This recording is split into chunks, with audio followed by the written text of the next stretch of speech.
At last, you finally arrived. You shall be my final test.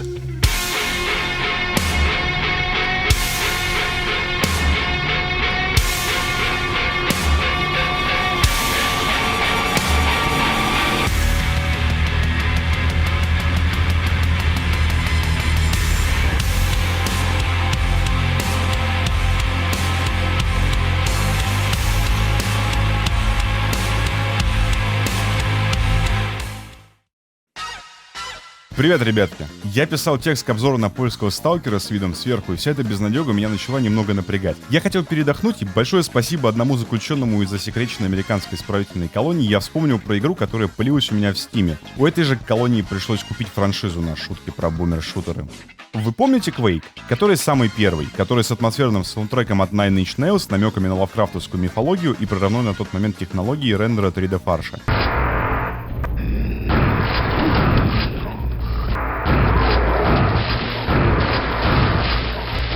Dusk — это бумер-шутер, вышедший из раннего доступа в 2018-м, и это Quake 2, который пошел дальше по своей теме, а не в сторону, в сторону там Quake пошел. Немного контекста для общего понимания. На всякий случай, если ты попал сюда каким-то другим способом, а не искал еще один видос для закрепления своего мнения о том, что Dusk — это пиздатая игра, и ты знаешь, что такое бумер-шутер. Что такое бумер-шутер? Это поджанр шутеров от первого лица, который пытается проехаться на ностальгии старичков, которые играли в, так сказать, первое поколение шутеров. Ну, может, я перегнул. Естественно, такие игры делаются не только для дедов, которые из-за деменции вынуждены красить ключи от всех замков в своей квартире в разные цвета. Бедные люди. Бумер-шутеры, они больше про возврат к корням. К таким играм, как Doom, Duke Nukem 3D, Blood и Quake. Короче, почти ко всем играм, которые выходили до релиза симулятора передозировки морфином в опасных рабочих условиях, который полностью поменял направление лабиринтообразных уровней в сторону линейного повествования и кинематографичности. Блять, как я обожаю свои длинные предложения. Боже.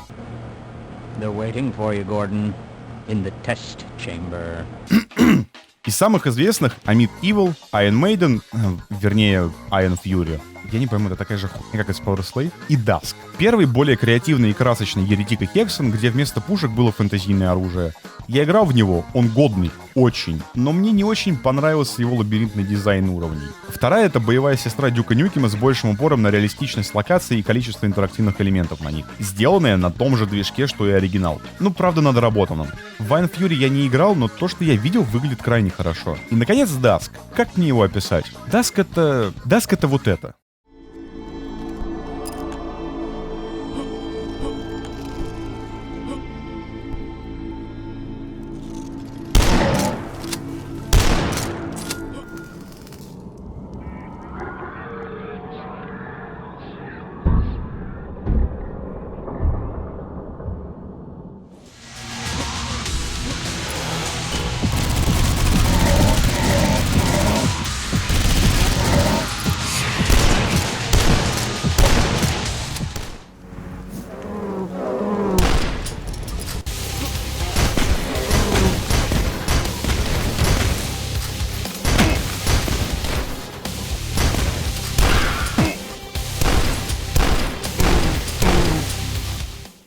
Все самые важные для аркадного шутера элементы, вылизанные до блеска, политые сверху густющим соусом атмосферного оккультизма, а музыка не дает тебе впиться в него зубами, потому что заставляет тебя трясти башкой в такт адовым запилом. Все галочки и флажки, ну прям чисто для меня. Про Dusk я слышу от многих людей, я даже пытался играть в него, когда он был в раннем доступе и был только первый эпизод, но тогда он мне почему-то не зашел. Как же я был неправ. Все говорили, насколько он хороший, никто не хотел спойлерить геймплей, а мне как раз не хватало чуть больше информации, поэтому я постараюсь рассказать про Dusk очень аккуратно и так, чтобы заинтересовать вас, как если бы я хотел, чтобы заинтересовали меня. Потому что Dusk — это не просто поездка на ностальгическом поезде.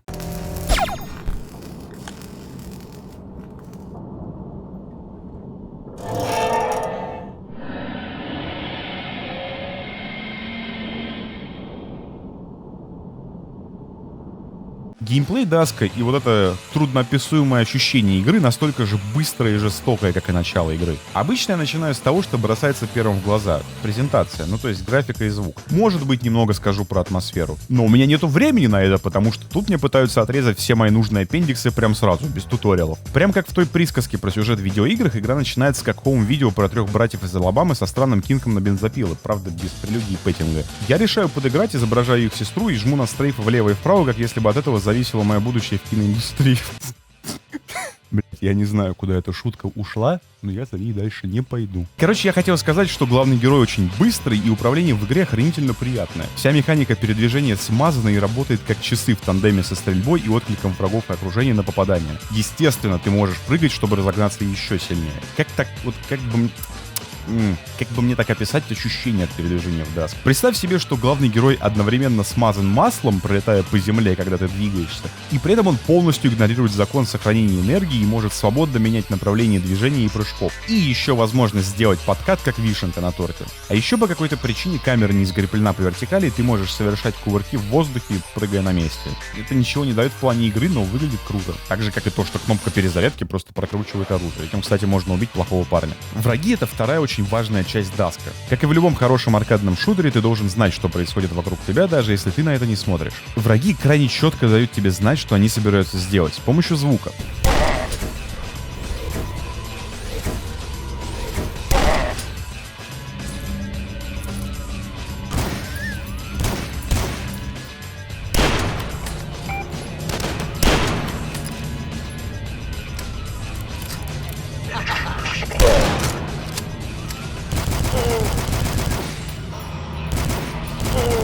Так как вы, люди, слышите быстрее, чем видите, то это позволяет вам быстрее узнать, какой враг вас заметил.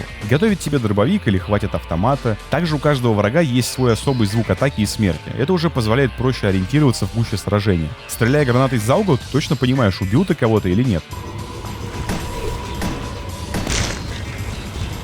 Ну или смог ты убить какого-то высокого по приоритету противника в толпе более слабых. А еще в Даске нету проклятых хитсканеров. Все враги стреляют проджектайлами. Ну то есть хитсканеры — это враги, которые стреляют, грубо говоря, лазерами. Их атаки мгновенно попадают в тебя, как, например, пулеметчики или мудаки в халатах. Короче, комбинация очень грамотного дизайна звука врагов, которые различаются между собой и не пересекаются, и то, что они все дают тебе возможность уклониться от атаки, делает их крайне честными. Если я и умирал, то я не думал о несправедливости разработчика. Просто я думал, что я криворукий. На словах это все звучит сложно, но во время игры ты этого не замечаешь. Все эти штуки — это просто маленькие детали этой адской машины, которые я могу разобрать, обдумывая скрипт к этому видео. Вы что, думаете, я сижу и рассуждаю без геймдизайна, пока играю? Нет, конечно. Вся эта хрень быстро превращается в привычку, которую положительно закрепляют эндорфины от того, как ты раскурочиваешь плохих парней из дробовика.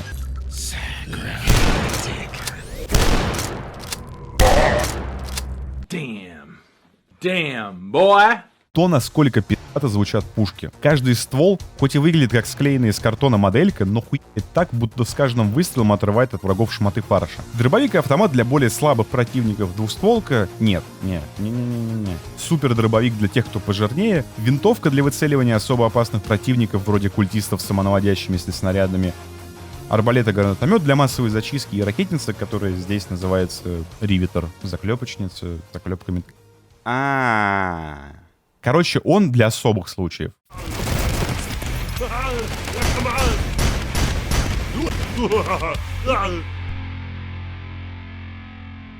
В целом очень классическая подборка оружия для шутеров. Нету прям необычного оружия, ну кроме арбалета, который стреляет сквозь врагов и стены. Было бы прикольно иметь какую-то штуку в стиле Блада. Учитывая сеттинг, я думаю, такая возможность была бы. Есть, конечно, меч, но на фоне очень пи***той стрельбы как-то не хотелось им пользоваться. Нету еще привычной БФГ, которая может одним выстрелом зачистить всю комнату, но ривитер лучше смотрится в рамках Даска, его быстрого перемещения и упоре на положительный отклик от попадания во врагов. Весь арсенал оружия в игре служит для своей четко поставленной задачи. Кроме серпов и пистолетов, они достаточно быстро отправляются в помойку. Все другое оружие просто намного эффективнее, и у меня не было сложностей с патронами для них. Хотя, кстати, серпами можно отражать снаряды. Не то чтобы я этим часто пользовался. И когда все эти детали этой адовой машины сходятся вместе, когда ты на сверхзвуковой скорости пролетаешь по уровню и музыка нарастает, ты сливаешься в одно целое с клавиатурой и мышью. Ты чувствуешь, как электрические сигналы, проходя по твоим нервам, не заканчивают свой путь в твоих пальцах. Они идут напрямую в игру. Ты становишься частью этой проклятой машины, частью цикла.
Видно, что игру балансировали под высокую сложность. Я начал на средней, но понял, что ты двигаешься слишком быстро, а враги атакуют слишком медленно. Сера Миэда прям идеальная комбинация. Очень советую играть именно на этой сложности. Даск вот прям под нее наточен. Но более легкие сложности на самом деле очень хорошо подойдут тем, кто никогда не трогал аркадные шутеры. Сера Миэда, кстати, значит без страха на испанском, по-моему.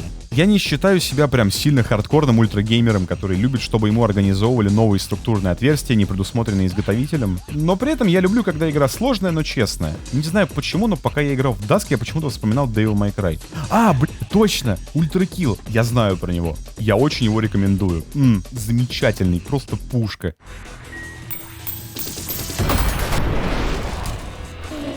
Вы знали, что адрес devilmayquake.com переводит тебя на страничку игры в Steam? Ох уж эти мемеры из New Blood. Кстати, про это. Из New Blood Дэйв Ошери продюсер, Дэвид Зиманский разработчик и Эндрю Хаушелт, написавший музыку. Эндрю Хаушелта я хотел бы выделить отдельно. Сам саундтрек Даска невероятно хороший. Прям заебись. Причем это и тяжелый металл, и атмосферный эмбиент. Чувак начинал с каверов на музыку из первого Дума к саундтреку Rise of the Triad 2013 года. Потом делал музыку Quake Champions, а Meat Evil, про который я говорил выше, к Даску, и теперь писал саундтрек к Продоусу, в Wrath Aeon of Ruin и даже заменил Мика Гордона в DLC к Doom Eternal. Очень крутой чувак, музыка шикарная. Доверьтесь мне, послушайте меня, я точно плохого не посоветую. Говорю я, используя самый лучший саундтрек из серии Crash Bandicoot в своих видосах. Дизайн уровней разнится от простой линейной прогрессии со сбором ключей и поиском выхода до очень хорошо поставленных крупных стычек с врагами, которые чуть-чуть напоминают Painkiller. Ну так вот, слегонца. Мой любимый уровень E3M5. Это третий эпизод, 5-я карта. Так раньше уровни называли. Шикарная сцена в начале, крутой бой под конец, прям... Дизайн уровней может быть иногда немного запутанным, особенно во втором эпизоде. Там палитра цветов более однообразная, но после первой пары уровней все становится лучше. Намного. У меня прям нет каких-то особенных претензий к игре. Честно, все, что я упоминал негативного, это мелкие вещи, которые можно абсолютно полностью игнорировать. Просто я вынужден так делать, чтобы вам не казалось, что я вылизываю эту игру слишком сильно. Ну и плюс надо обосновать недостающие 2% в Steam. В принципе, ты уже должен был решить для себя, твоя эта игра или нет. Если ты любишь аркадные шутеры с шикарным управлением, геймплеем и музоном, и ты не знаешь про Dusk по какой-то причине, иди и бери его. Ладно, я не могу ходить вокруг вещи, которая в итоге помогла продать мне Dusk. With his sparks, we take from men that which has never been taken before.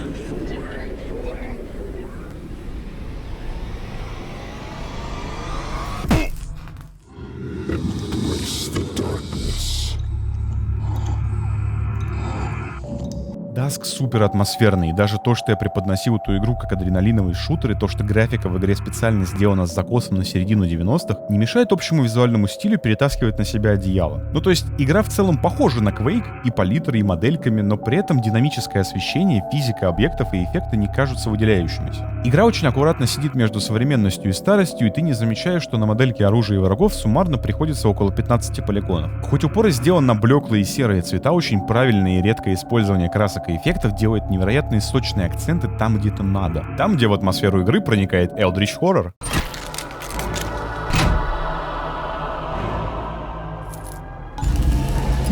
Now see. Do you understand? В каждом эпизоде есть свои запоминающиеся моменты и уровни, но начиная примерно с половины второго эпизода и до самого конца, игра удивляет все больше и больше с каждым уровнем. Локации становятся красочнее, атмосфернее, а битвы интереснее и сложнее. Первый эпизод за чертой города в деревушках и шахтах больше всего напоминает Redneck Rampage и Blood. Второй эпизод на заводах и лабораториях внутри города. Тут уже узнается Half-Life и даже Stalker. И потихоньку что-то еще.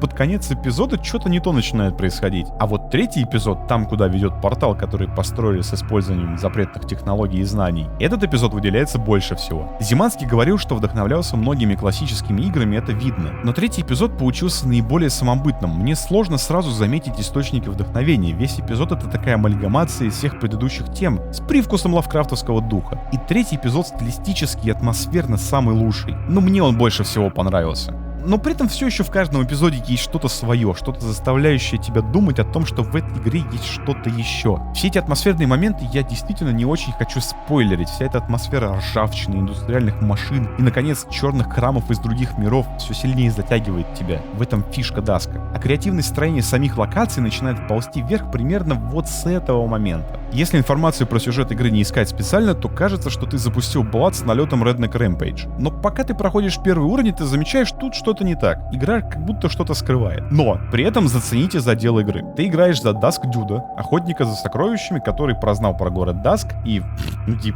ладно, хорошо. В городе были забытые руины под землей, и в процессе раскопок нашли кучу сокровищ и запретных знаний. Построили несколько фабрик и лабораторий, в которых, используя эти знания, разрабатывали технологии и что-то еще. Но потом начался пиздец, город закрыли военные, жители начали сходить с ума, все такое, а Даск Дюд проник в оцепление за сокровищами. Его хватают деревенские культисты и сажают его на крюки. Ну и игра начинается как раз с момента попытки принесения тебя в жертву кому-то. Поначалу все действительно похоже на классический шутер, хотя синопсис я смог найти только на страничке в Википедии. Но при этом, как я и сказал, есть такое ощущение, что что-то от тебя скрывают. Игра подкидывает повествование через обстановку уровней. И все это время с тобой кто-то говорит. Очевидно, могущественная личность, которая собрала вокруг себя культ, который использует технологии на грани волшебства. Who did you expect at the end of all of this? God? The devil, perhaps? No. It's just me. О нет, это же Джон Кармак из видеоигры Doom. Большое вам спасибо за просмотр. Как я обещал в прошлый раз, следующее видео будет точно про поход в лес. Очень атмосферный поход в лес.